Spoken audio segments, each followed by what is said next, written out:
Hello, everyone, and welcome to Wowhead Weekly number 292. Today's show is quite exciting, actually, because we just found out a few hours ago about 9.2 date, which is in 12 days, really soon, just under 2 weeks. So we're definitely going to be talking about that.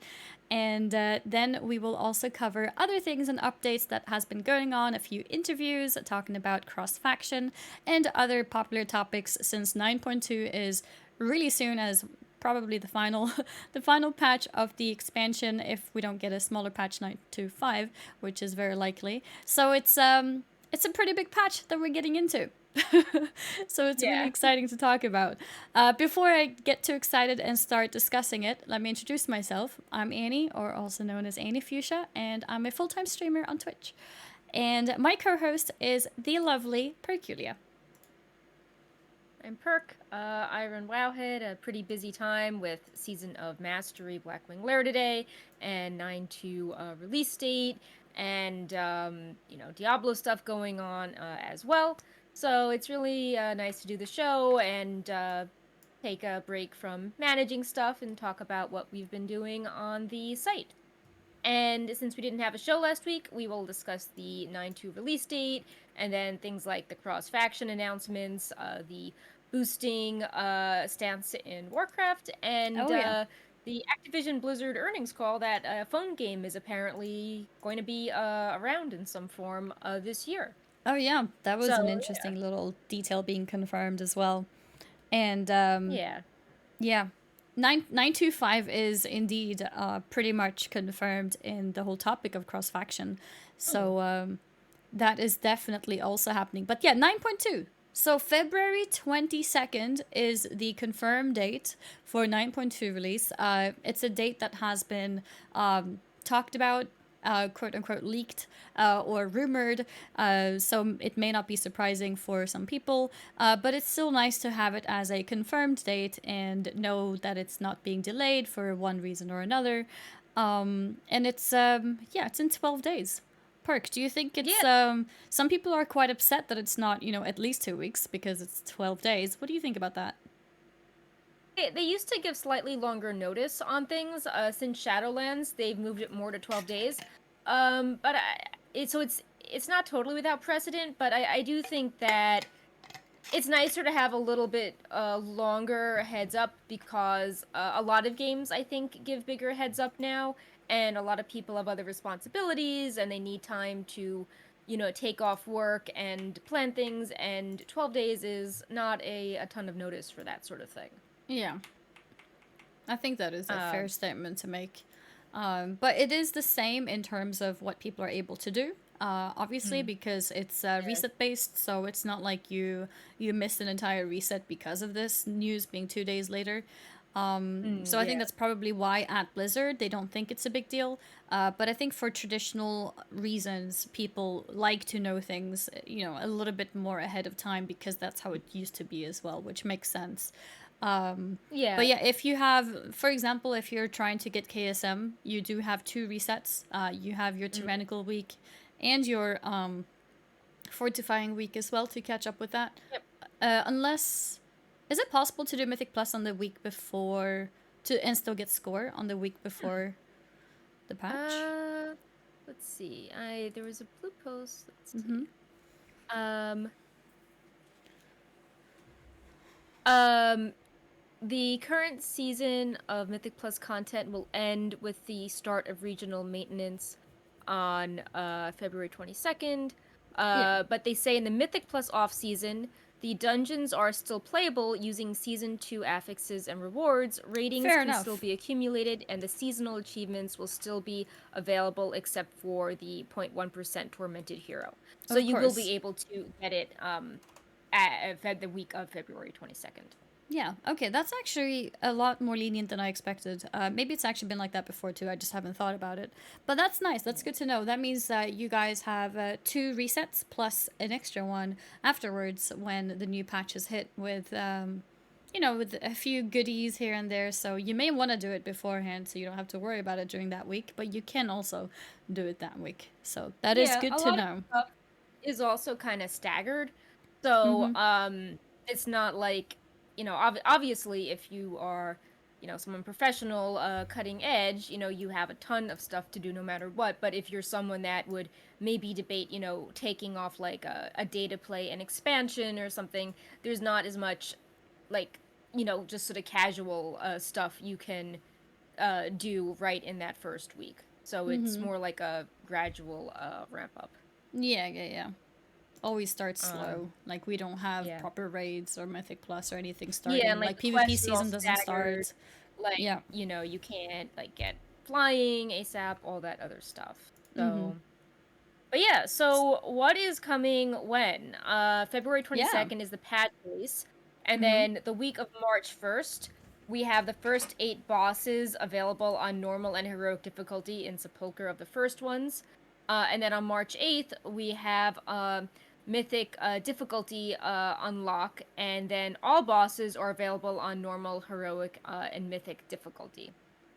So that should be pretty interesting because the last, the final bosses are kind of a mystery as Yep. to they're going to be. So we're going to be, kind of seeing them for the first time on streams on March 8th. Yeah, I'm actually really excited about that. I'm glad they made it that way because we haven't really been surprised with raids for a long time, and part of that has been because people, have agreed that it's better to test it and make sure that things work. I remember when we sometimes had bonus bosses that were not tested, and that ended up being a catastrophe. I think like Raden was one of them. Yep.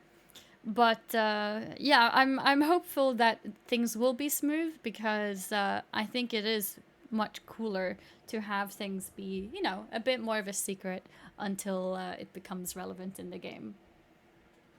Yeah, and that, of course, one of the bosses, obviously the final boss, is the jailer, and there's lots of speculation as to what he's going to do at the end. Lots of Mm-hmm. abilities implying that he, wants to attack Azeroth in some way. Like all the PR images we see of him, he's in front of this kind of Azerite-looking beam. Is there Mm-hmm. going to be a link to, like, Silithus or the events at the end of Legion BFA?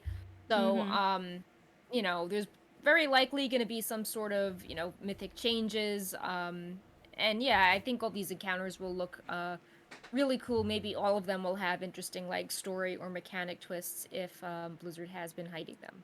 Mm-hmm. And maybe we'll get, or not maybe we will get some cutscenes as well related to these things. So it's going to be Yeah, interesting to see what happens in those as well, since they've also been kept a secret. yeah, there are 4 in-game cutscenes that have been kept secret. Not Mm-hmm. all of them are super long. It's not like the Sour No. Fang story where they were like 6 minutes long, but some of them are fairly substantial. And one of them is tied to Anduin having a new model with like a like sad emote. So that could be something maybe after his encounter, which could be Yeah. interesting. Yeah. Um, Because I think the shortest one was like 30 seconds, and then there was a yeah. 1 minute one and a 2 minute one or something Mhm. along those Yeah. lines. So yeah, I mean so yeah, so that will all be interesting to see, and Mm-hmm.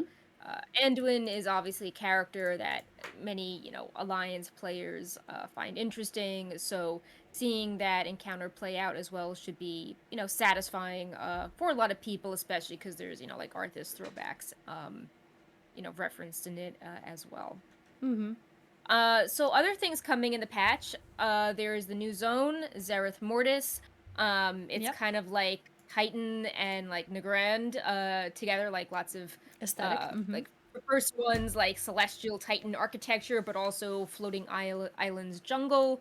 Um, there's lots of, obviously like cool mounts and pets, like an interesting progression system with Cypher of the first ones, and ways to craft things as well. You can fly in the zone, but you have to do a series of steps to unlock flying. Um, there is a The new good news Torghast is wing. Go ahead. the good news is that the way to unlock the flying is a more natural approach this time. So Mhm. it's not by spamming reputation; it's by getting some achievements that are. I don't remember the exact details, but something along the lines of maybe killing X amount of rares and, doing maybe X quest, discovering this part of the place, rather than just, reach this reputation and spam this thing. It's more of a natural approach to exploring the new zone, so I like that. Yeah, the only you can do a lot in advance, but there's no like if I grind this out, I get it faster because one of the requirements is that you have to complete chapter 5 of the campaign. And that opens at the beginning of week 3. Um so yeah, it's you do this quest chapter, um you do a lot of side quests in the zone. You kill 10 rare mobs, so like not all the rares. Um, you find different pages that explain the lore of the zone more. You find 5 hidden treasures, and there's 27, so you don't have to do all of them. And then you Yeah. explore the zone as well. So yeah, I mean, should be pretty interesting. And it's not just totally grinding out reputation. Yeah. Um, And that was based on community feedback, which is good, because that is yeah, one of the things that people have been complaining about for some time now, that community gives feedback but nothing is taken in consideration. But here it was taken in consideration, and hopefully it is something that we will continuously see in future patches and expansions yeah. too. So one of the most discussed topics is the return of class tier sets, and we've discussed them in detail on the show before. How they are specifically geared towards class fantasy, but with a first one's twist, so everything looks like a prototype kind of bulky version of a class fantasy silhouette, and some work Yeah. better than others, and like maybe some silhouettes are cool, but the colors aren't totally class fantasy, but it's still No. nice to see them return. And of course many people are curious how like their 2 and 4 piece bonuses are going to be uh benefiting their specs, having that all be balanced out.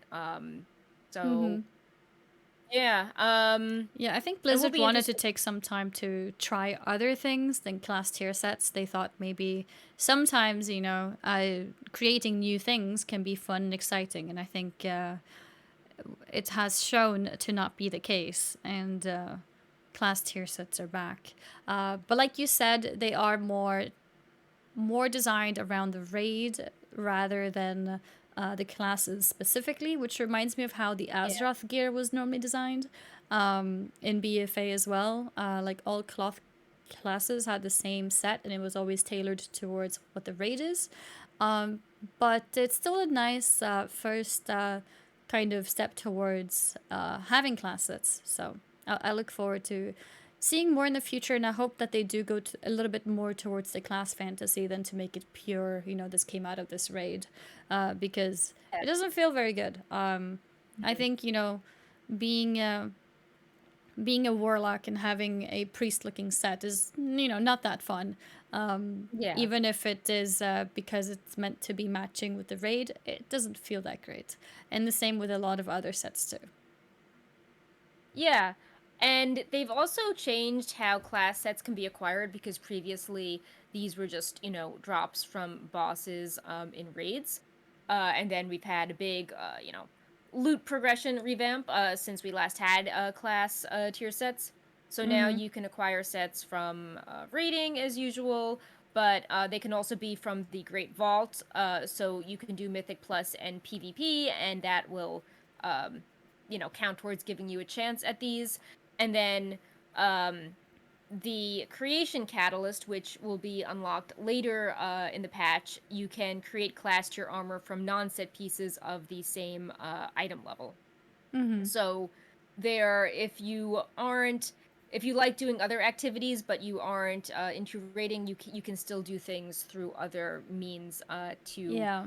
work towards your set. I'm not sure if I like that, honestly. I feel like Mythic Plus and PvP should have their own sets. I mean, I think that'd be interesting too. I just wonder if like there's only so many class systems designers at Blizzard. You know, like they were talking about hiring more, but like we've seen Yeah. how they haven't done this for a while, and like we've No. seen how we But need then to I think like they should be use deactivated in the other content. yeah. I just feel like, because you've got these set pieces that may be okay and pretty cool for certain classes, but then you put them in PvP and it's like, well, for this class, the set bonus is insane, and then for this other class, the set bonus is like non-significant, only affects AoE, let's say. And it just feels like imbalanced to have it that way. So I think I Mm. would have liked to see it just be inactivated in other content and just let it stay as a raid reward. Yeah, I But mean, I think but mhm. I like how people can acquire things through different means. Because so much of Shadowlands like disappointment was like RNG. So I think that if you're someone that's super unlucky, being able to try it through other means instead of waiting on raid drops, isn't a bad Yeah. thing. But I do think that you have a point that like balancing these sets to work not just in raids but in other competitive situations seems really difficult. Yeah, because Um, I can't expect them to fix the sets to make it more balanced for PvP, right? That would be unfair right. and it would be too complicated as well. So I think just simply deactivating them for PvP would be a better solution. And I agree with other means of finding gear, but I don't think the vault, like the weekly RNG box, is the solution either.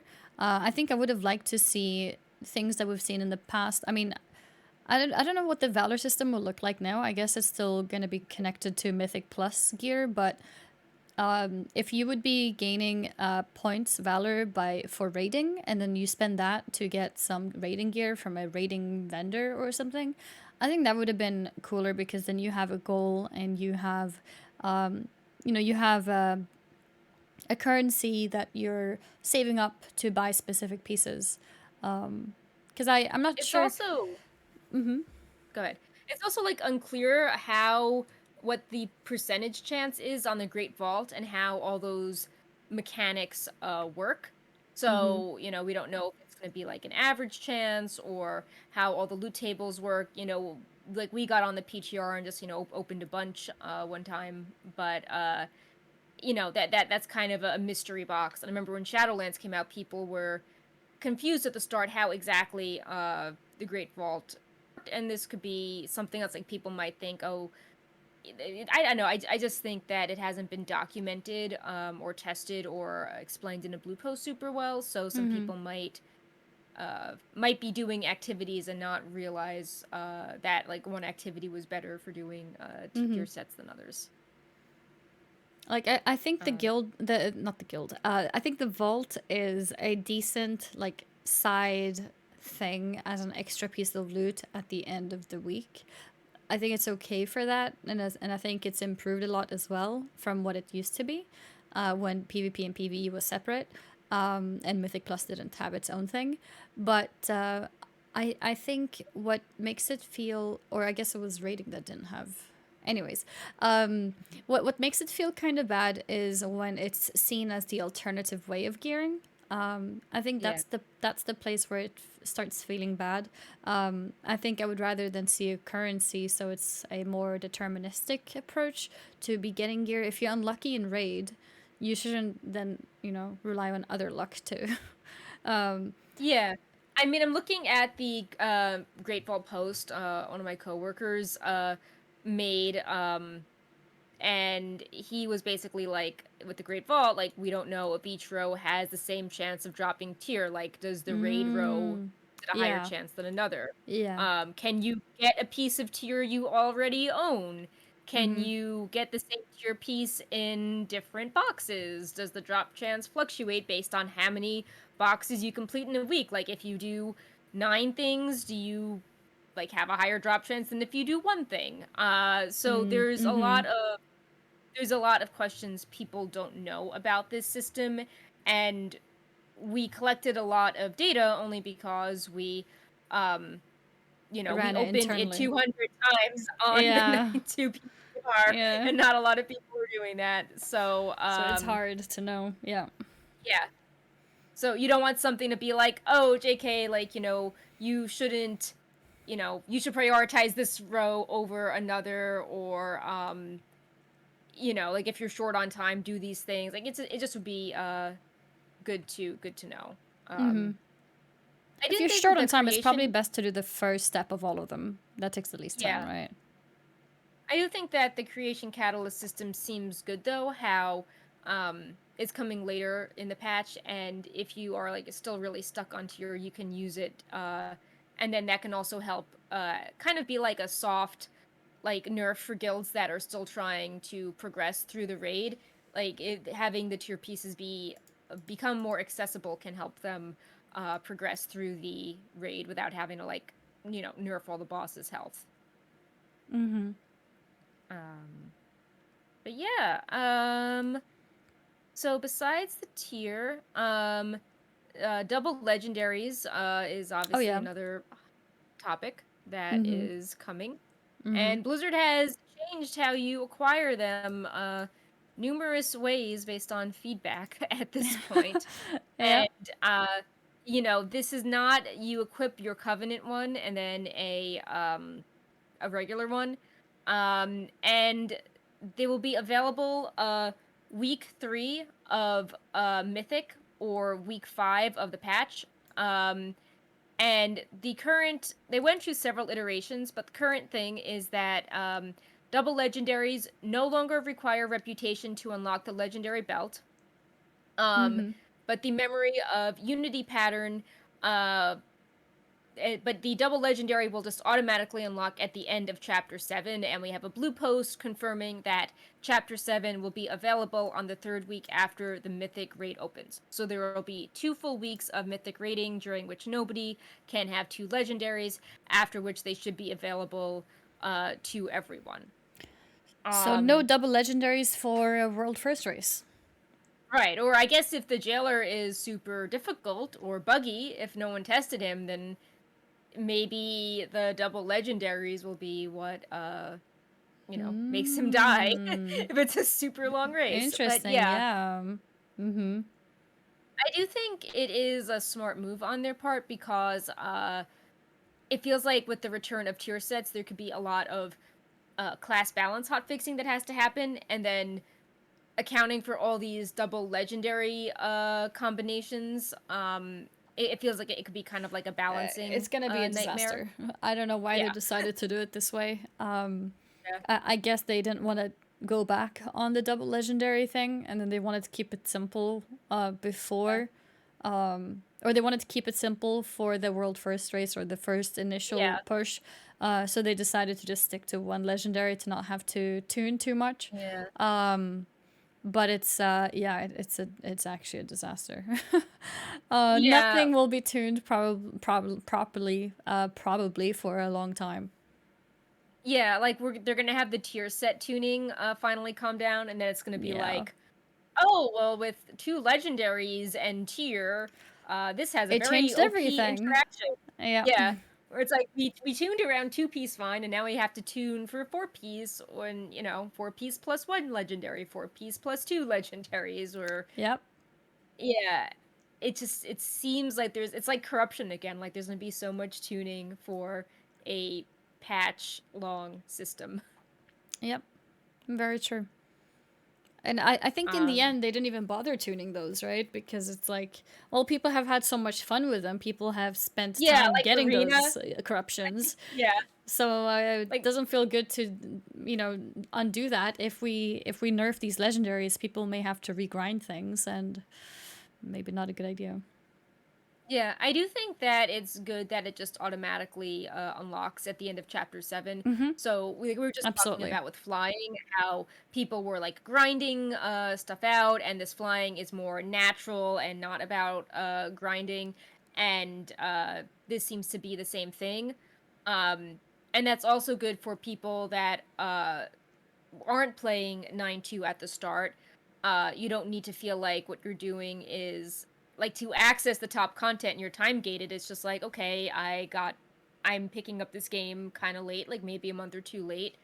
Let me just play through the whole quest in, one day, and now I have unlocked it. It's not like, well, Mm-hmm. I gotta, grind rep for 3 weeks before I can do Yeah. this. Yeah, 100%. I think it's a great decision that they left it like that.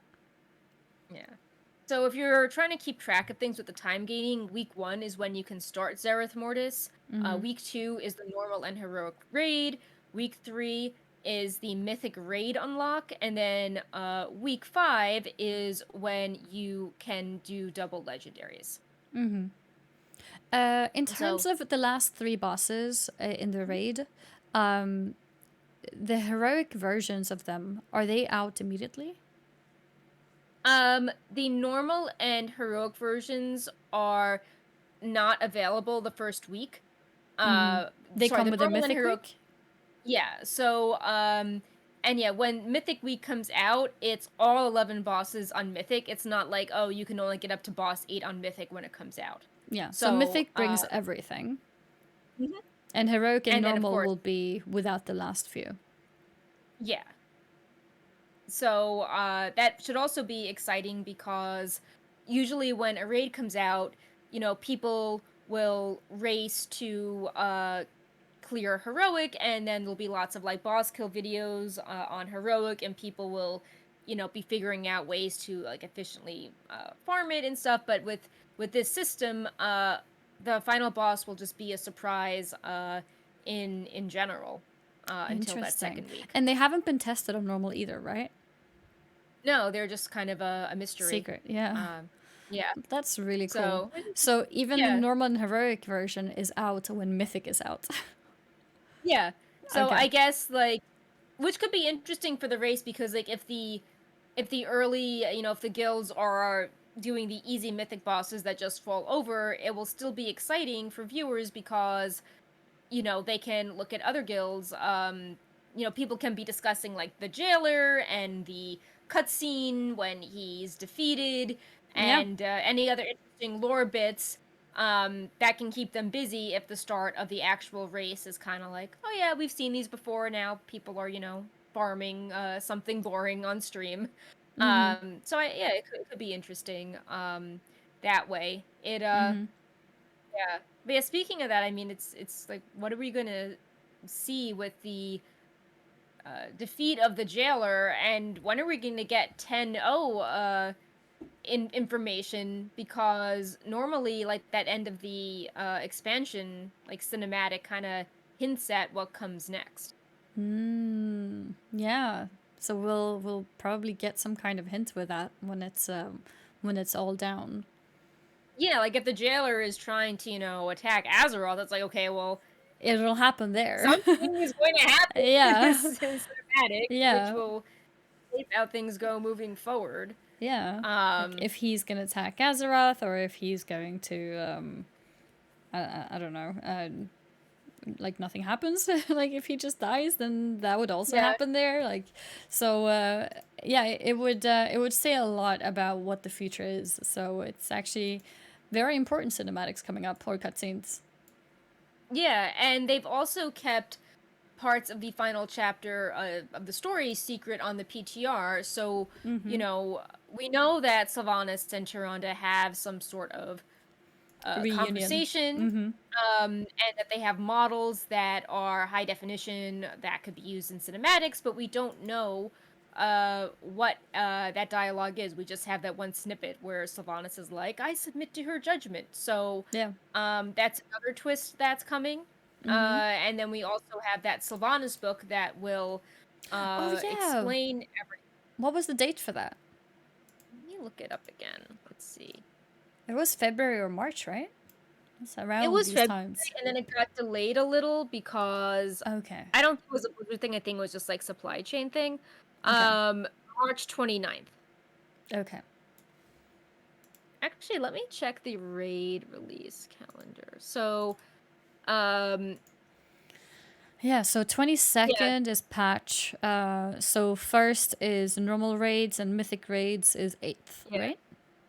yeah. So looking at LFR stretches from March 1st to April 19th. So Wow. the Sylvanas book is kind of coming out after, like, right after the mythic race, could be over. Yeah. Yeah, it probably is. And looking at it, so if we have March 8 is week 3, so that means March 15th is week 4, and then March 23rd is week 5 and chapter 7, which is the conclusion. The book is coming out just a few days after the story concludes. So if Mm-hmm. there is some sort of like, why did Sylvanas do that moment, the Yeah. book will come out a few days later and answer that. Whether or not the book should clean up things that could be explained in game is another debate that the author is not in charge of, but uh, yeah, the book should hopefully have some of Sylvanas's like contradictory or mysterious moments. There should be more continuity between them, especially with how we only recently learned that her soul was uh split, like Yeah. that was hinted at but only confirmed really recently. So it's like, well, Yeah. when And did only. this happen? Yeah. Yeah. Uh, Sorry, or it's I like, how did interrupted you you. partner with the jailer? Because that was Mm-hmm. kind of like like, I think when they wrote the short story of her and Ice Crown Citadel, the jailer didn't exist as a concept, and it's like, okay, well, what was their deal? Like, we've never Yeah. actually seen the deal. What did they promise each other? So, I think some of that should be in game. But it looks like that's not going to be the case. So, Mm-hmm. the book should be interesting to discuss either way. Mm-hmm. So in the game, we had the perspective from Uther, who had experienced something similar. So through his words, we actually learned a lot. But Yeah. even that's not everything. So it, I would expect that the book would probably cover it in better depth. And like you said, it would Yeah. be better if it's in the game. But this is a model that they've had for a long time now. So that's probably where we can expect some more explanation. Yeah, like it's all like, oh, Sylvanas started her pact with the jailer after Arthas's death, and it's like, well, what was the pact? Like, what did they promise What each did it other? entail? Mm-hmm. And yeah, and I think it's good that at least we can say with Uther, like, okay, like we can understand how a soul can get warped with the split, and see how even someone, likable, less complicated than Uther can do questionable things as a result. But we still have this question of, what is the jailer after? What is Yeah. Sylvanas after? Like, what did she see that made her, uh, you know, join him? Why did she Mm-hmm. think they were equals when, in all these cinematics, she's like, an ant and he's gigantic. Uh, Yeah, and like what made her change her mind in the end, like really, because it's still not 100% clear either. It mm, kind of happened suddenly where she just decides to shoot the arrow at him. yeah. Uh, so, yeah. So, but yeah, I mean, obviously 9-2 is like way overdue. We had Oh, yeah. 9-1 in June. It's been a very long time. Yeah, Um, so obviously 915 had some quality of life increases, and the Mage Tower, which was good interest over the holidays, but it's yeah, time for new I hope content. they have a bug-free launch because I think people like this is the first big WoW update since the lawsuit news, and a lot True. of people are Yeah, very critical of Blizzard, and I think will be less forgiving if they resub absolutely. after a bit and they're like, this is buggy, like this isn't alt friendly. I feel like this is too RNG. Like I do think that people will be more critical, less forgiving, if Mm-hmm. they're coming after a break. For sure. For sure. Another thing that's coming with 9.2 is Yeah. PvP related, a Oh PvP yeah. Brawl solo Hmm. shuffle.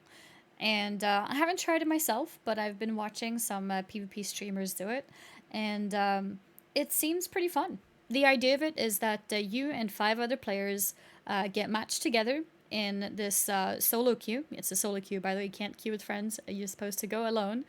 You get matched with Really? five Yeah. players, and then your team gets shuffled into random teams so that you've played with every player um, in a random order, and then at the end of it, you get some kind of points, I think. Or maybe there was no Yeah. points actually. But yeah, anyways, you can win or lose and you see how that goes. And it looked really fun actually.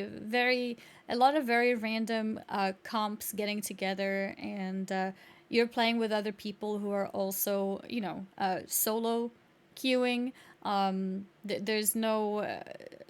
Sometimes when you're playing arena, if you go with LFG and you make a 3v3 group and then you go against another team which is a 3v3, sometimes the dynamic can be really awkward because let's say you and these two other players don't really talk, don't know each other very well, have no synergy, and then the team that you're meeting maybe have played with each other a long time, so they have better synergy, and you can get stomped and there's not so much randomness. In this mode, I can see how you can play on a more casual level too, because everything is really random and everything is just like get in there, use everything, and see what can happen. So it's pretty interesting to see it come to the live game, and I think this is their first attempt at trying a solo queue type system, Oh, and if it's successful, you could maybe see it as a real mode in the future. yeah. Bypaw saying hi. I know. He's like PvP, kitty attacking. Yep. I think that the inclusion of solo shuffle is also noteworthy because, for a while, Blizzard would just be like, no, like, we're not doing this. And then it seems like since 915, they were trying to do more things, both big and small, that were like, well, instead of just saying no, like, does this make sense to change our philosophy to things, or let's do things that people sound excited about.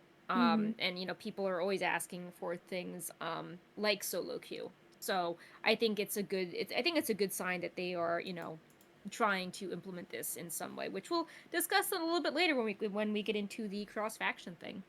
Um True. yeah, do we want to actually discuss that next, and then we can move the notes around and do like the phone game? Because I think cross faction flows in because that's like a 925, I pseudo agree. confirmed I thing. agree. Yeah, yeah, yeah. Yeah, okay. So, yeah, we discussed the main points of 9.2. And yeah, cross faction, indeed. Big topic. It's not exactly for 9.2. It's been announced as part of the 925 PTR. So, it's 925 confirmed. so yeah, so that does mean that 925 is confirmed, probably, right? I mean, can they ever Yeah. make a PTR and then decide actually it's not happening? So actually, it's interesting because at the end of BFA, I think like there were some hints. I think about like a 835 type Right? thing. And then they canceled it. Or, Um, well, there was no announcement, yeah. but Yeah. Or I it think with didn't Legion, happen. it was like no, the Legion was confirmed because 735 was like the allied race stuff in the epilogue. But yeah, no Brightpaw, no. Okay, he's gone now. He is not interested in cross faction gameplay. Yeah. Um, But yeah, cross but yeah, faction gameplay. Blizzard is taking us a few small baby steps into looking at what could work in cross faction, and with the primary focus being on the main things that people have suffered the most in, which is instance content. Most people who yeah. have been wanting to raid or PvP or Mythic Plus have found themselves wanting to go Horde, because on Horde side there's more players. You can see it very easily if you just open up LFG on both factions. You can also see it when you're queued up for different things. You can notice it when you're trying to start up your own raid in LFG, how long it takes for people to sign up. Horde faction is just simply more populated because Mhm. that is the effect that has been bred over the years. People Mhm. go to where there's more people to play with, especially the higher end stuff. So instance content is the first thing that will be looked into, and but it's also interesting because of this IGN interview as well, and Mm. some comments here and there from Blizzard where it is hinted, or um, what's it called, meant, or not mentioned, Implied. implied that the thought of doing more cross faction things in the future could be a thing. but that Yeah, we're exactly. first looking at instance content. And I think that's interesting. Yeah, so right now, for 925 when it's starting, guilds will remain single faction. Instance content such as raids, dungeons, and PvP will be cross faction. Um, Group Finder can be cross faction, although people can limit it if they want to. And you can directly invite members of the opposite faction to a party with battle tag, or if you're part of a cross faction WoW community. Mm-hmm. And in this blue post, which the IGN interview furthers, they're talking about why now?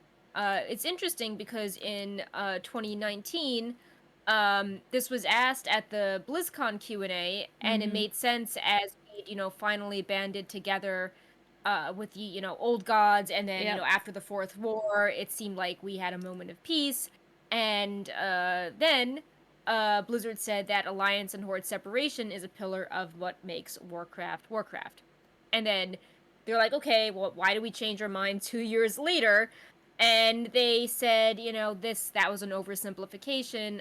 It's about alliance and horde identity, and sometimes that means division and open conflict, but that can also mean common ground and working together ever since Warcraft 3.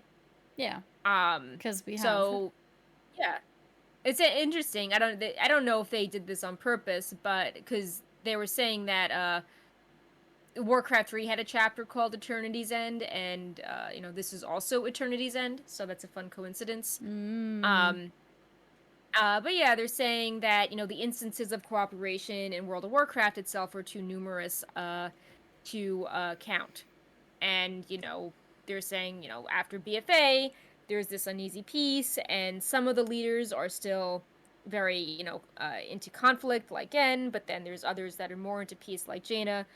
So they want players to be able to make that choice for themselves. And Exactly. yeah, I mean, it Mm-hmm. does seem like this is obviously it's a great move. I think it could have been done sooner in 2019. Mm-hmm. Or even before that. It definitely felt like a remnant from when WoW predated a lot of, modern social media like Discord and Twitch. Yep. But better late than never, and hopefully this Mm-hmm. is a sign of the new and improved WoW game philosophy they've been talking about since 915. Mm-hmm. And I think especially since Discord, can I say that as well? Or can I make that conclusion? I feel like since Discord has become so normalized and popular everywhere, everything has everything has its own Discord server. Before Discord, Yeah. there was information spread at different places. People used maybe Skype for talking. People used Ventrilo. People used Mumble. People used Curse Voice at some point. Right. People used so many different things to talk to people and to find information. People, again, used so many different websites, so many different guides everywhere. And now a lot of people just use Discord for everything. They use it for, Yeah. like, people used to have guild websites. I mean, maybe some still Oh do, yeah. but like Right. most don't. And most nowadays just Mhm. have a Discord.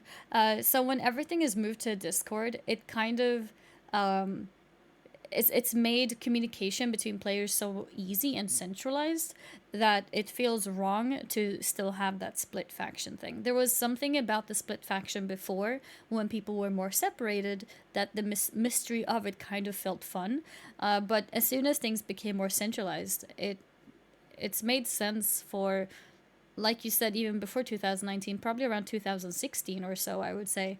Around 2016, 17, it's kind of made sense for things to be more centralized and more open to people being able to group cross faction, not cross faction, cross faction, cross faction as well. Yeah. I mean, like in the early days of the internet, like it was so noteworthy for events like BlizzCon to Mm-hmm. exist because everything was anonymous, and it was like really difficult to find people offline. And kind of the fun of being online is that like your identity was unknown, so you could just be this like completely fantasy persona. online. Like, it was separate from your real life, and it was you had to, like, you had to use websites and forums Mm-hmm. to communicate. Forums, And yeah. now with, like, Discord and the modern thing, like, everyone is online, and it's super easy to get in touch. And it's not like, oh, my fantasy is to be alliance, like, I'm going to choose this fantasy. It's just like, okay, well, I have limited time. I'm going to play with my friends, and then in the Discord, I'm also going to watch movies with my friends and play other games. Like, it's just so different forms of communication. It really So is. I yeah. remember also sometimes if you would end up playing on the other faction, maybe because you're leveling an alt or something, and sometimes you'd come across a really cool person, but then they play the wrong faction. It's like, okay, well, oh Mhm. well, bye, I guess. I'm never gonna talk to this person again, and it felt sad, right? Right. But we're living such different times now that it's not like that anymore. We just, yeah, we're we're spoiled and are meant to be able to play with everyone. Maybe it's too much information is a bad thing, but yeah, it's this is times change, as Yeah, Garrosh said. yeah, So true. yeah. Mm-hmm. Um I do hope that this still that this does balance things more, because, like, I remember even a few years ago when there was the whole, you remember Azeroth Choppers, like Oh that yeah. like mini show, like, like, the horde bike just looked cooler. And when they were trying to have voting for that, like, everyone just voted for the horde one Yep. to go into the game. So I do think that they need to But work on the marketing for things, they ended or up being the so, loser, by the way. yeah. Did you? I mean, I don't know if you knew, but because that one won the competition, everyone got the mount, right? And then Yeah, you but now could you can't buy. get it. Now you can't get it anymore, but the Alliance one is Right. in the game. You can Yeah, buy it. yeah, yeah. I guess so, yeah, it's funny for mount collectors, but yeah, I mean, you don't want people to still feel like, oh, the Night Elves are a punching bag, like, this faction feels bad, or, why does Horde always have the war chief that falls apart? Why are we always, like, the super cartoonish villains? Like, you want people to still uh you don't want people to feel like their faction, like, feels bad to play. Um Mm-hmm. so um right, Paul, what are you doing? Uh but yeah, why don't we look at the IGN interview that went more Mm-hmm. in depth into things. So, one interesting takeaway is that while the Blue Post said that guilds are single faction, Mm-hmm. for now, Yep. that cross faction guilds may be considered in the future, but they want to take it slow and listen to community feedback. I think that's good. Um, and they're saying that it's possible they may down the line want to consider other elements for, like, cross faction guilds, but they're being careful about how they move forward. At this point, I know better than to close any doors. Hazukosta says this is a one-way process only. We're not going to loosen rules, allow social bonds to form or communities to grow, and then suddenly turn them back and say, never mind, No. that was a mistake. Yeah. Technical considerations aside, something like outdoor gameplay would be a mammoth undertaking because of how all of our quests are built. Um, but we still want to be listening to the community, guided by the results of how this experiment plays out. Mm-hmm. And we want to do so in a way that's harmonious with how the game is played and how our players feel in 2022 and beyond. Yeah, because that's another thing too. If they would ask for community feedback right now, chances are a lot of people might even have an opinion that changes once this Mm, is in the game. They might exactly. end up, maybe they don't like it now, but then they end up loving it. Maybe they love it so much, but then they realize, actually, I do want some things to still be separate. Um, maybe the idea of cross faction questing ends up feeling really not that great. Maybe just having the raids, PvP, and Mythic Plus is enough. So I think it's smart of them to wait and take one thing at a time and wait for feedback. Because getting feedback now from people would also be a mess, because a lot of people would probably change their minds as, or not probably change their minds, but potentially change their minds as they, see things in action. Yeah. I also wonder how they're going to handle things like, ahead of not ahead of the curve, but like Hall of Fame moving forward. If it will Yeah. just be like, how will they handle raids when progression is still going on? Mm-hmm. Obviously, Sepulcher is happening before there is cross faction. Uh, Maybe cross you know, faction opens with cross server. So after. yeah.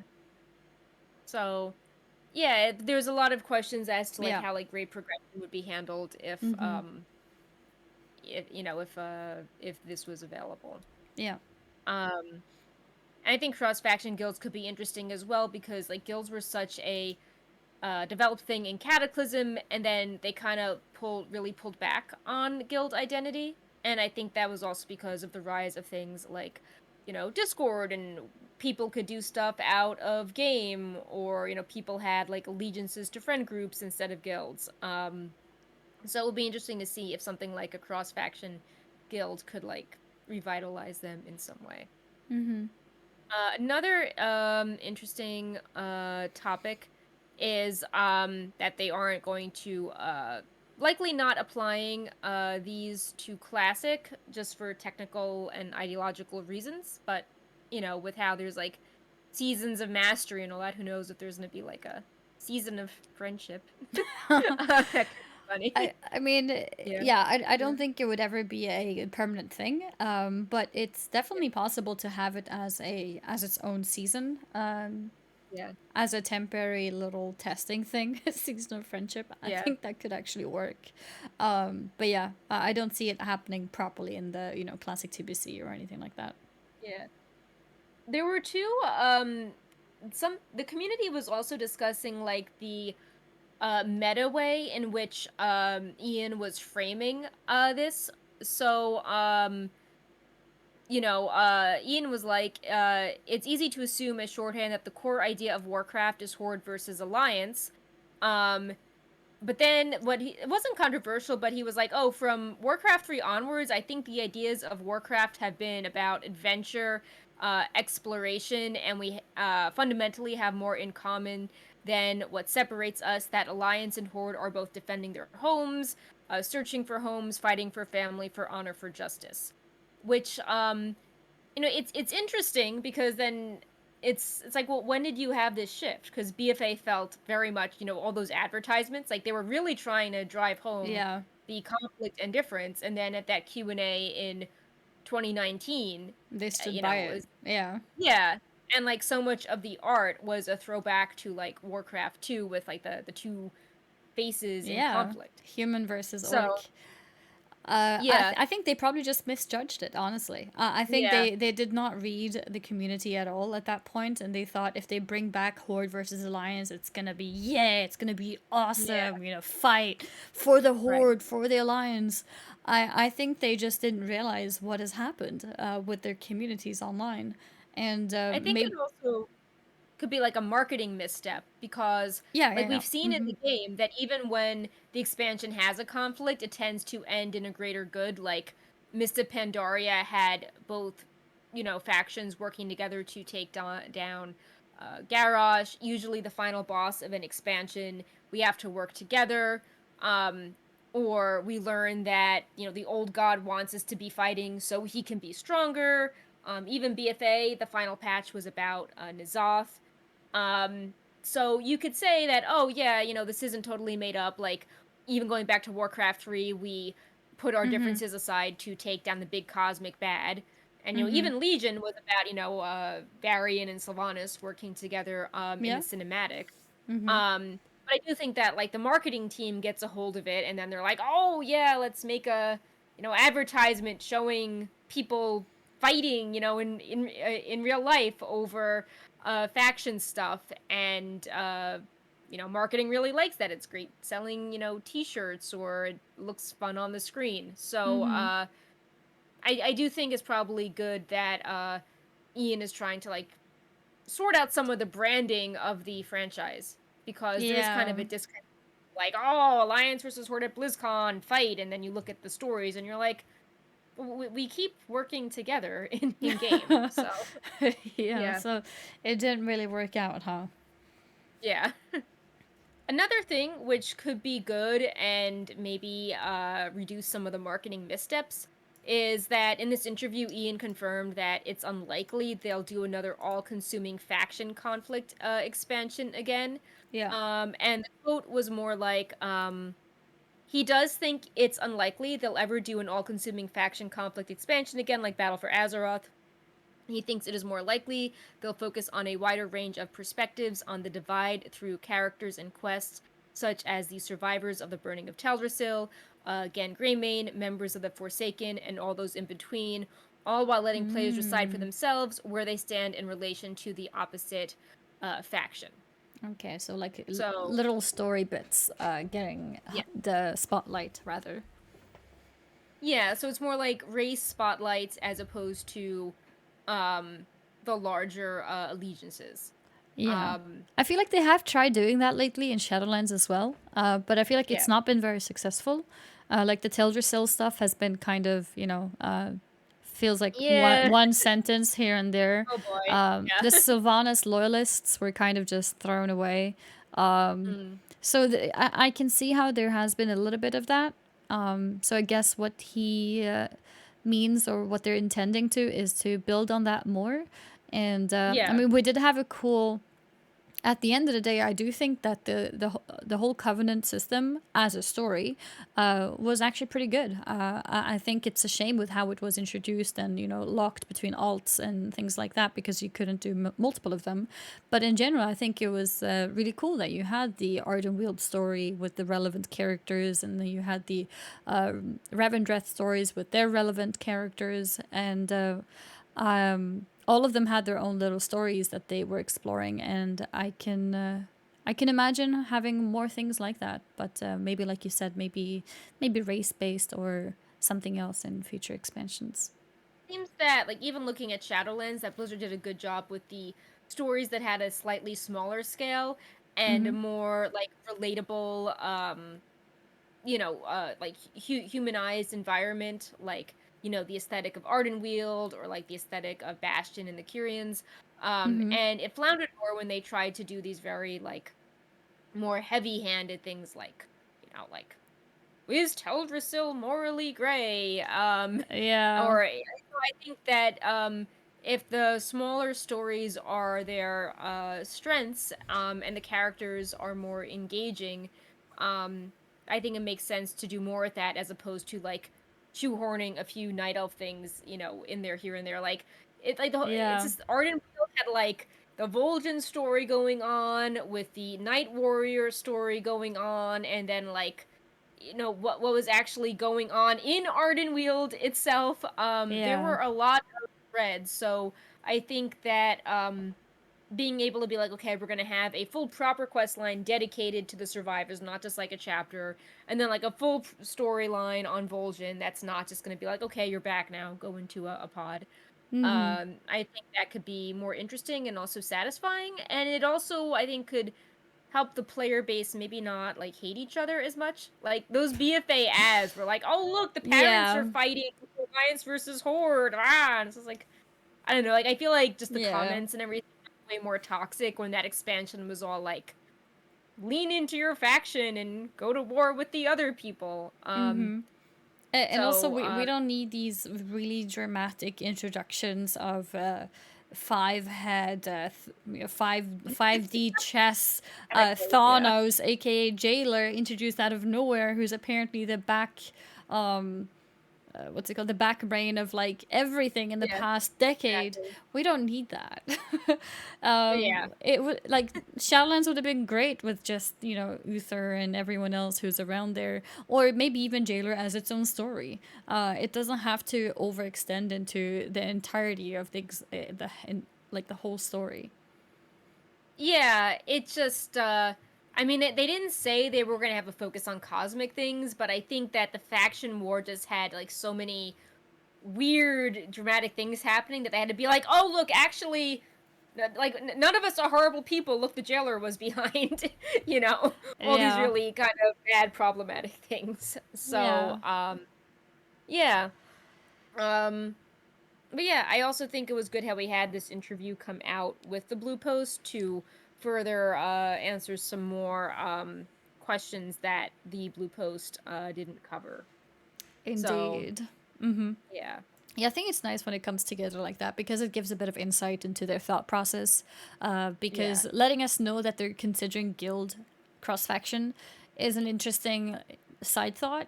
It's not an announcement, so it wouldn't make sense to Right. be a proper blue post on it. So having the interview Yeah. on the side is quite nice. And Yeah. similar in this, or wait, no. On the topic of boosting communities, Yeah. which we can just go into straight away. Yeah.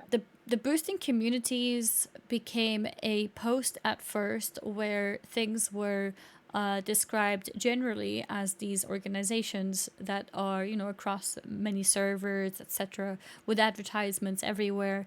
And even that got a follow up later on with some more information to clarify a few things.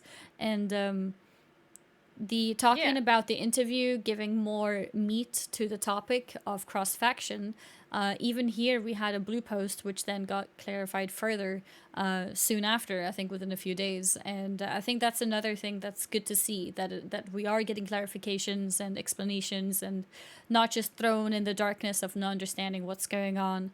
Um, but yeah, Yeah, 'cause a lot of people that aren't boosting that, you know, do runs, and those, a lot of people were like a lot of panicking people that, are it might confused. be a bit. Yeah, Yeah. yeah, and And also people were yeah. spam reporting everyone who was advertising anything because Yeah. they didn't really know what the rules are. But yeah, first things first, in case you guys haven't heard, Mhm. boosting now has some new special rules. So the main TLDR of it is that organized boosting communities are now a bannable offense. So you are not Yeah. allowed to take part in groups or communities that organize boosting. We have seen these in the past. Many of them, some that no longer exist for other reasons as well.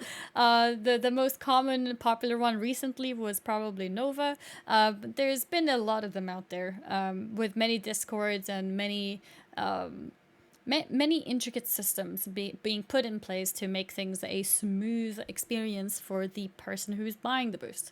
And Right. this is what they are cracking down on. The Yep. idea is that these should not exist. And Right. I don't. Do we have the first wording of this? Yeah, Um, if you open up the oh yeah, I see URL, it. the original post is at the bottom. So the words are: as of today, we will now prohibit organizations who offer boosting, matchmaking, escrow, or other non traditional services, including those offered for gold. So it's not only a real money trading thing. World of Right. Warcraft accounts found to be in violation of this policy are subject to account actions. These actions can include warnings, account suspensions, and, if necessary, permanent closure of the disruptive World of Warcraft accounts. And a lot of these communities then came out with updates within their discords where they were saying that we're going to stop doing this effective immediately, and because it's no longer allowed. People were still confused. What does this mean? What means or what makes an organization or an organization? Can I still boost if I'm not an organization? What turns me Like, into can an I like organization? pay like, if I'm doing a run, can I buy something with gold? You know, like in my guild, like will I be cracked down for that in like a GDKP run? So, Yeah, um, exactly. And people were, I think there was some clarification on saying that boosting as a guild is totally fine, which yeah. people were okay with. But then that brought further questions, because hey, Mhm. what if I'm advertising on a level 1 character on a different Yep. server, but I'm boosting as my own little guild? And Yep.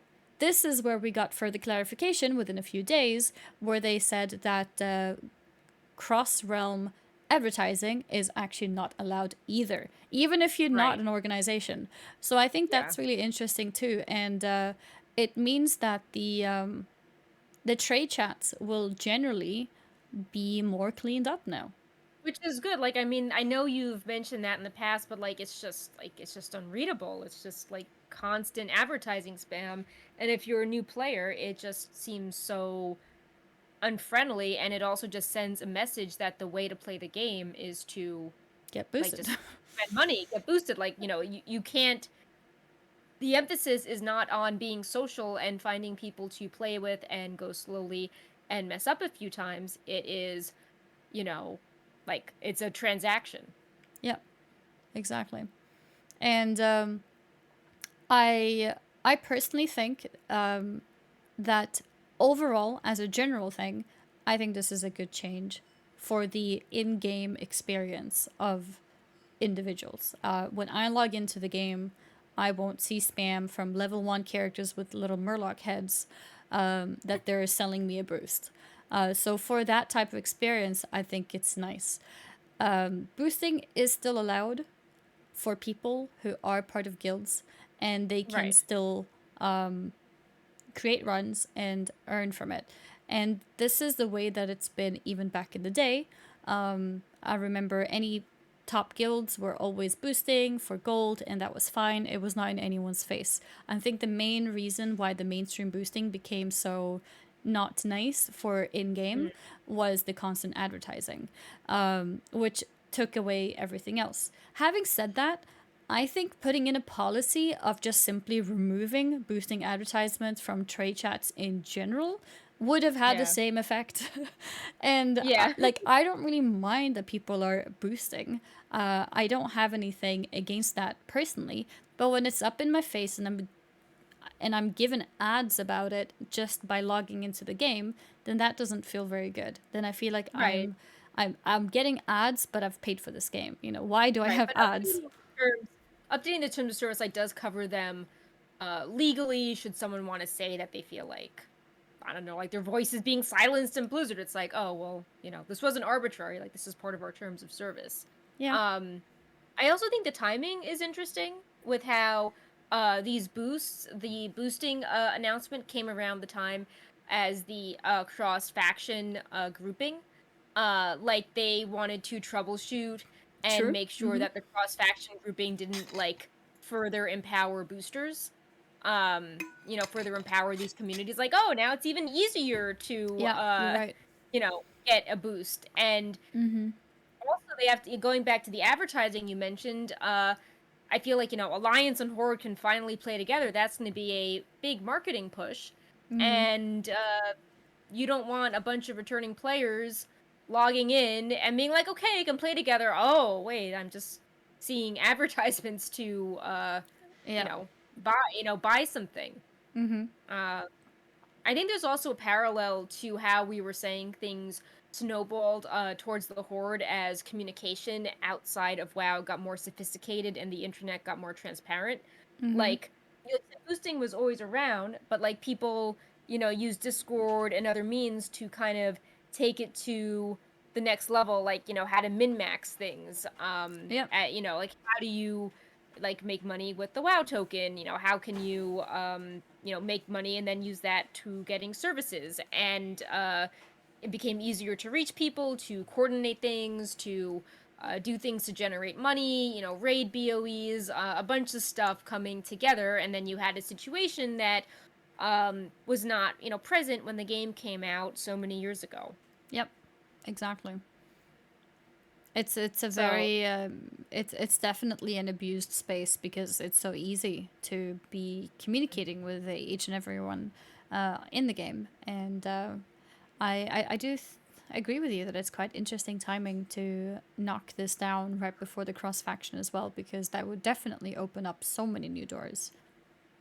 yeah, it reminds me of the interview Blizzard was saying a few months ago, I think when 9.2 info was coming out, how like they were realizing that they were like super set in their ways as to how things should be, and they're realizing that they had to like be more flexible or get with the times. So Mm-hmm.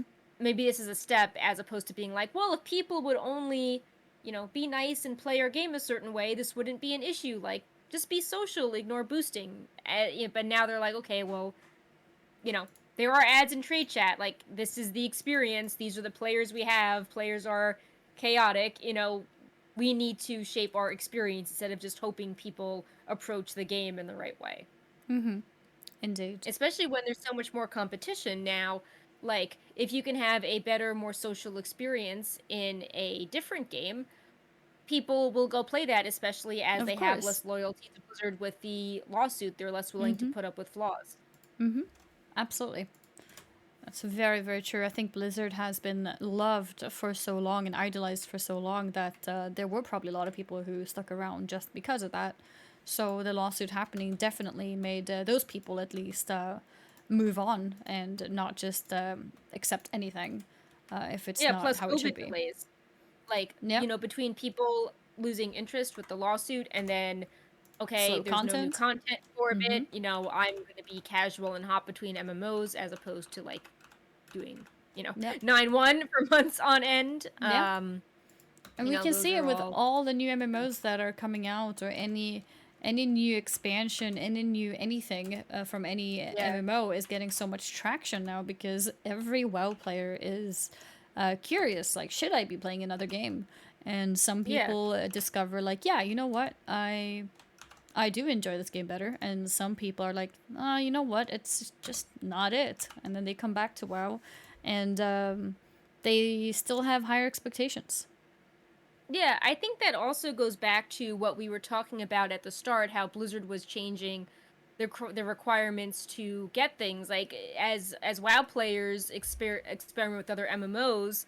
Mm-hmm. Many WoW players used to be one game players, like all they did was WoW, like it was their main hobby outside of work. Yeah. And now all these other games are competing for player attention, whether it's the lawsuit or you got bored with the lack of content, so you started, Mm-hmm. following like the FOMO game release cycle, playing whatever came out every few weeks that was hype. And it's like, well, now there are less one game players in Warcraft, and we can't rely on them as much to just sort of like diligently, put up with the time gating or um, spend as much time playing. So I think that's why Mm-hmm. you're seeing things like, oh, instead of, grinding out this rep, um, at a certain point, it will just like the reward will unlock. Yeah. Like things that are more respectful of player time. Mm-hmm. Not that things are perfect. They have a long way to go. Like this whole like, how do you get tier from the Great Vault? No one exactly knows. Yeah. That, Yeah. cool thing.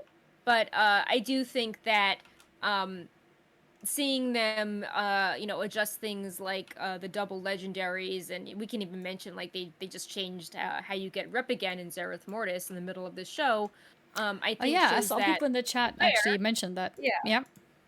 they're aware, like whether it's from like an altruistic motive or oh oh shit, our audience has less patience. I think that things like having like less grinding, the cross faction, the boosting, they're realizing that they have to change how they present themselves, their branding to new and returning players. Mm-hmm.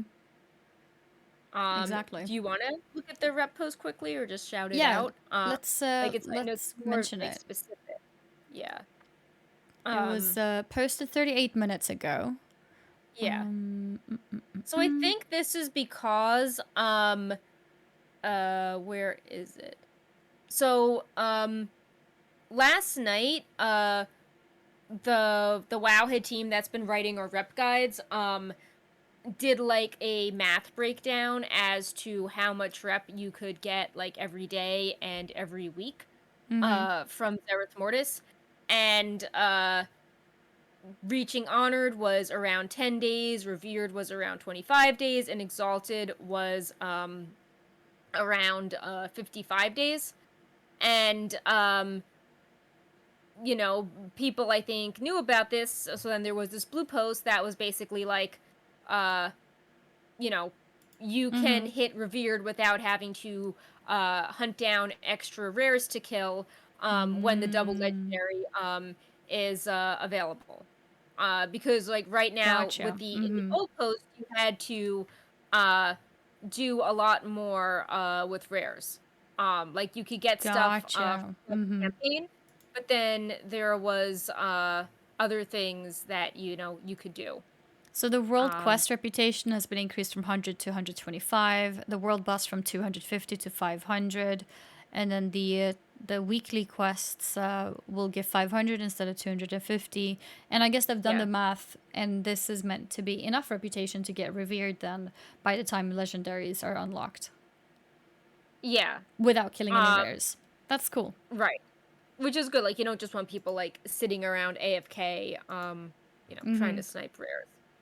Um, Yeah, so I think this rare grinding thing has started to become really annoying because they've become increasingly rare and increasingly difficult to catch, and also increasingly rare drops as well.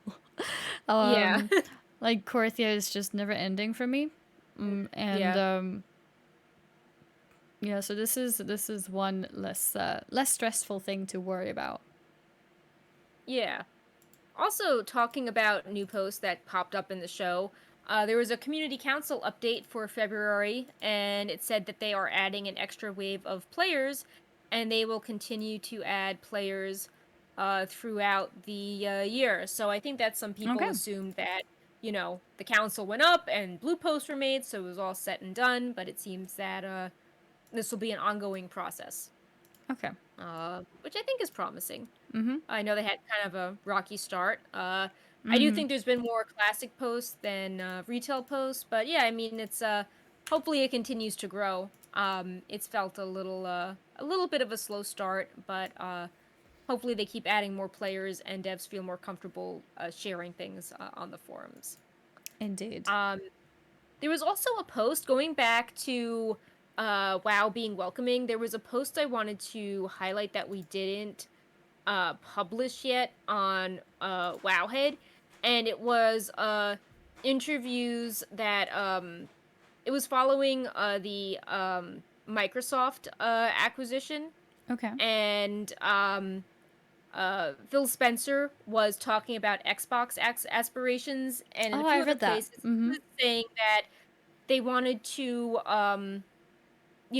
they wanted WoW to keep growing in players. Like Yeah. they want to have a rising player count for the Blizzard games. Like there was an emphasis on Yeah. wanting to increase that. Increased number of Which players. yeah. Which is And interesting. We haven't seen an increase in number of players no. like ever. It's been a slow decline, if anything. And I actually got really happy reading that because it shows an interest in making the game fun and not Mhm. necessarily pure profit. I mean, pure profit may come with that too, but it's in general a lot of times companies don't mind a decline in players because they can make more money off the players that exist with Yeah. smart marketing. I guess you can call it smart or smart. Savvy marketing. Yeah. Yeah, very planned out Well. 6 month subscriptions or sales Mhm. or mounts and stuff like that. So it's really nice to see that because it means that they have genuine interest in actually growing the game, which I'm really Yeah. curious to see if they'll manage. And it could also push back against the narrative that like Blizzard doesn't care about making the game fun or new players. They all just, throw Yeah, more shop mounts and bleed more, push more money out of their loyal customers or, sell them thrall statues for $1,000. So, it was very interesting to hear that. And maybe these things are steps towards that goal. Like, yeah, it's not, oh, well, if you don't understand how WoW's meant to be played, well, you don't, try harder. It's like, okay, well, yeah, like you can only tell people so many times, oh, we're sorry that Tomb of Sargeras had bad balance, like racials are fine. Everyone go back to playing things. And more like, okay, well, this is how it is. How do we get people playing with each other again? Like let's yeah, address the problem instead of hoping people like yeah. logically, read a PowerPoint about WoW and, answer a test correctly. And it's so important to There's get that feedback from new players as well yeah. because they will look It's at also things differently. Yeah, it's also was very interesting because he said that he unveiled an aspiration for Blizzard, saying that they wanted that studio to be once seen again as the gaming world equivalent to Yeah. Pixar. Pixar is like tied to quality. Yeah, because back So in the day, Blizzard was always seen as quality, right? Like if Blizzard made yeah. something, it was always considered best quality, and like people would use the phrase Blizzard quality Hmm. for things made by them, and like we still see Blizzard quality in a lot of things, like the art, especially in Blizzard Oh games, is yeah, still top notch. music. Yeah. Music as well, like we see it in cinematics, for example. But then there's a lot of things in terms of gameplay and other things which has been quite messy and all over the place. And Yeah, it's starting I to think show after going all these years.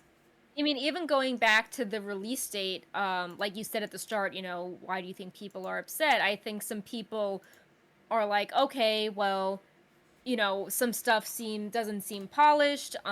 Clearly Blizzard knew when this was coming out, early in advance. Oh, look, like obviously Race to War First teams had to know about it. This book was Yep. perfectly timed to, come out after Mythic. Like, you Mm-hmm. know, it's like did someone above say, okay, well the game is coming out on the 22nd, and if it's ready by then, great. But if you haven't sorted out your rep values or your Frost Mage class tuning by then, stick a hotfix in. Like, I think some people have this sense that like someone higher up said when the game had to come out, and then um the dev work is scrambling, and that some of it is Yeah. last minute, and if they had waited like another week or two, um it would have been different. Like even going back to last year, like remember how many people were upset when TBC came out right before 9-1, and Yeah. everyone felt like TBC was super rushed, and then of course they Yep. tied like the like boosting into it. So it's like, oh well, if you're rushed, like just have a boost. And then there were lots of bugs with TBC launch. Yep. Mm-hmm. So, it definitely feels like people think that some of these release dates are for, quarterly calls as opposed to releasing it when it's ready. So then, obviously every game has bugs. Final Fantasy had a very, you know, rocky expansion Mm-hmm. launch, Mm-hmm. but it's like Blizzard has kind of depleted their uh goodwill Mm-hmm. with, a lot of these things with short notice or Mm-hmm. releasing at times that don't totally make sense to the player base. Mm-hmm. And And then of Blizzard course used to Warcraft have. 3 Reforged. Like Oh yeah, that was yeah. amazing. And it's also a reputation thing because Blizzard used to have the best working things. And then when you suddenly don't have the best working things, obviously that also makes people more critical too because what happened? Yeah, even with the lawsuit, like if you're saying, "Oh, Blizzard used to be great and then their quality slipped." Now with the lawsuit, you're like, "Well, was the quality ever great, or was this Yeah. always kind of a bad place?" Like, like Mm-hmm. even if the game was more polished, like that's kind of tarnished when you hear about the people being mistreated, or like Mm-hmm. abusive work Mm-hmm. situations going on. So Yeah. yeah, they have to rebuild their legacy in several ways. Mm-hmm. Like if we do a quick comparison with Final Fantasy, their launch for the new expansion was very rocky, very troublesome. There were Mm. people getting kicked from queues. They have no grace period, which is something that Blizzard actually has. Also, if you happen to get kicked from being in the game, you would not get back into the game. You would get back into the queue, and a lot of other things which were technical things that they couldn't help because that's how it was programmed. But there was no expectation from them to do that better because they had never been at the top of it. And coming in as Blizzard, where you are at the top of everything, you are expected to continue doing a great job. So if your quality goes down, it's more noticeable than a company that is, trying the best they can, but they haven't really reached their peak. So I think that's another thing too. People are expecting Blizzard to do better because they used to do better. Yeah, and then stuff keeps coming up like Warcraft 3 Reforged, like, oh, actually, we couldn't redo any of Yeah. the cutscenes, and Yep. we're gonna cut these features, and Yep. or like even It's like Diablo going 2 backwards. Resurrected had like it was much more well received, but there were so many login issues at launch with that game. So the quality was higher than Reforged, for a remastered product, but it wasn't a good experience, and that just lets people think, oh, like, is Blizzard forced to release something on a time frame, whether it's polished or not? Mm-hmm. And then, and they're kind of like developing and fixing things on the fly after it launches. And there's always going to be like some bugs and a degree of things being last minute, but it definitely has felt more There's been more noticeable. negatives. Yeah. Yeah. I mean, there's been more things that have gone wrong, basically. Mm, yeah. And that's And what they need then to pick up on. yeah, so it's like this weird thing where you hear things like Diablo 4 delayed, Overwatch 2 delayed, like Shadowlands delayed, but then the things that do launch seem to launch at really random times Mm-hmm. where it still feels last minute. Yep. Yep. Like it Mm-hmm. still feels kind of arbitrary. So hopefully if we have more chats from people at Microsoft who so far sound less creepy, Yeah. robotic, I actually foot really and like mouth that than article. Bobby. Yeah. Yeah. So I'm like, oh, like it's refreshing having just like a normal CEO talk that isn't, Mm-hmm. sounding statements that are like, is he trolling us? So Yep. um but yeah, no, it's nice to hopefully this is a promising interview, and it also shows that they're not viewing Blizzard as like something just to, mine for spare Not for parts and profits. Yeah. yeah, like they actually believe there is growth potential, which is exciting. So I know we talked last show about like, could they put Blizzard games on, one of their passes, bundle that with other games? Could that mean that Blizzard could be free of like, the 6 month subscription mount model? So I Mm-hmm. think all of these are exciting things. Like if the whole focus of this show was Blizzard, uh, revising how they've done things since 2004, maybe this Microsoft thing is another big way of doing it, being like, well, can we attract players in different ways? How do we grow Yeah. players instead of trying to break even or get more money from our players? Mm-hmm. So I think that's all really exciting. Yeah, no, indeed. I think it sounds really nice, and it's also nice to hear from him because it shows that he is 100% aware as well of where Mm-hmm. Blizzard is right now. Because he said, Blizzard used to be on par with how Pixar Used is to be, yeah, like respected. yeah, Yeah, he knows like Blizzard used to be this. Blizzard is not now, and that means that there is a goal to strive for, and it's nice to hear that yeah.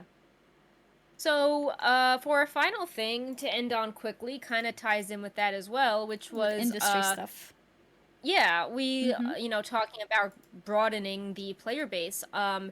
We had the Activision Blizzard fourth quarter financial results.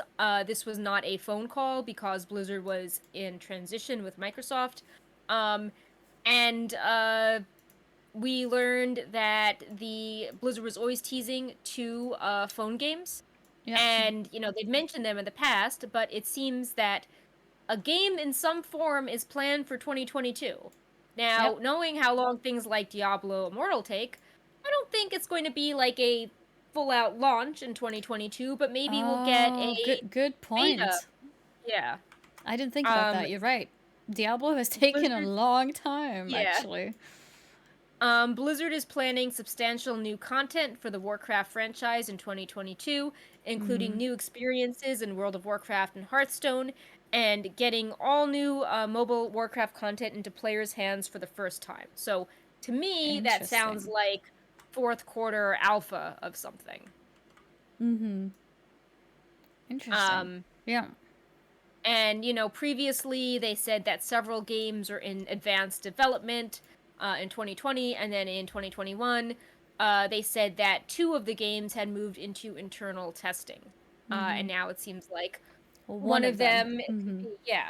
The thing that I thought was a little alarming, maybe I'm reading too much into it. I know Blizzard uses fancy language, is that they didn't say new expansion 2022. They said new experiences, including the mobile content.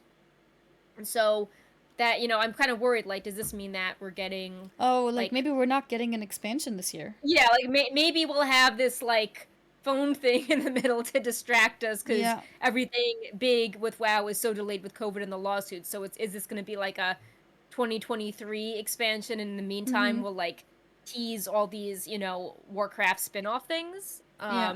Yeah. Yeah. So, that was the only downside I saw from this. Mm-hmm. But Yeah, I mean, I'm curious what this will be. Like, we've previously spoken how if Blizzard is slow to develop something, they tend to jump on a trend when it's waning. So, hopefully they're not going to be like, oh, look, it's Pokemon Go, but for WoW. And it's like, okay, yeah, well, none of us are playing that because we're sitting at home with COVID and we're scared of Yeah. seeing then. Yeah, that Uh, might have been a good idea a few years ago, but not anymore. yeah. Yeah, I mean, another thing which could be funny is if they tie this into Warcraft in some way. Um, hopefully it's not going to be like, oh, if you do this thing, and it could be like Hearthstone, where it's like if you do something in Hearthstone, you got that mount. Mm-hmm. Or I think Heroes of the Storm even did that, but I hope it's not anything with like, player progression, tying the games together. Mm-hmm. But yeah, obviously, like we were saying at the start of the show, we want to know where the expansion is, which this earnings call did not seem to reference It at doesn't all. mention, no. No. Interesting. Wonder And we why. know there's no BlizzCon Online. So Yeah. when are we going to learn about this? Will it be after the Sylvanas book? Mm. It's just Mm-hmm. very curious. Like, will there actually be more stuff coming in 925? Because remember all the interviews at the start of 9.2 were like, oh, 9.2 is the final like big story patch of Shadowlands. Like it seemed like Mm-hmm. 9.2 was it. And now it's Mm-hmm. like, oh, actually 925 is cross factions. So it's like, are we gonna get more?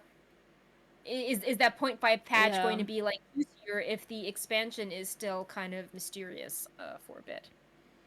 I guess maybe because they realized there's not going to be an expansion, they quickly added 925. Yeah, or they were like, oh, this was going to be like a 10.0 feature when we get back to Azeroth, but Yeah, but it's not in 2022, so yeah, let's bump that up.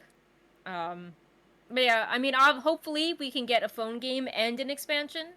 And maybe they just use the word experiences, like things aren't patch notes now; they're content update notes. So maybe this is a fancy term for expansion. But yeah, yeah. obviously it would be nice to have updates on both things.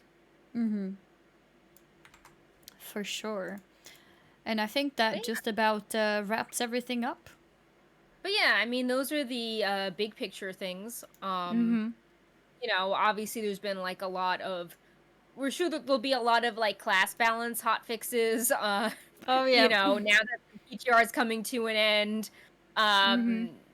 Probably lots of rep tuning, legendary balance, tier set balance.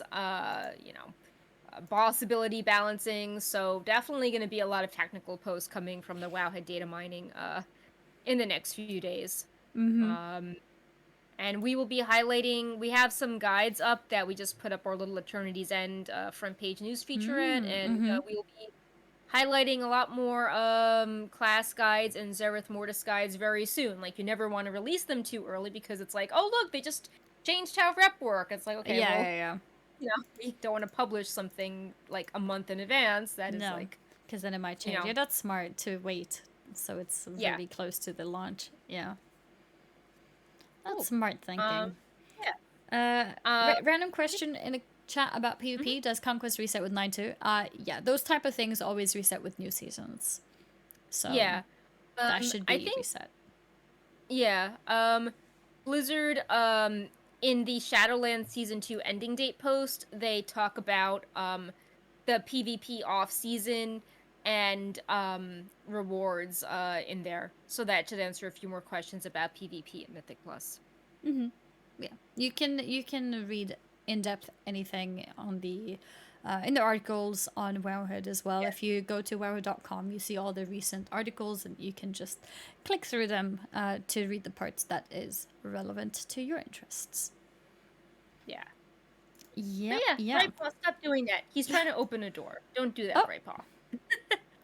oh no. Um, but yeah, I think that's about it for the main topics we wanted to Yeah. cover.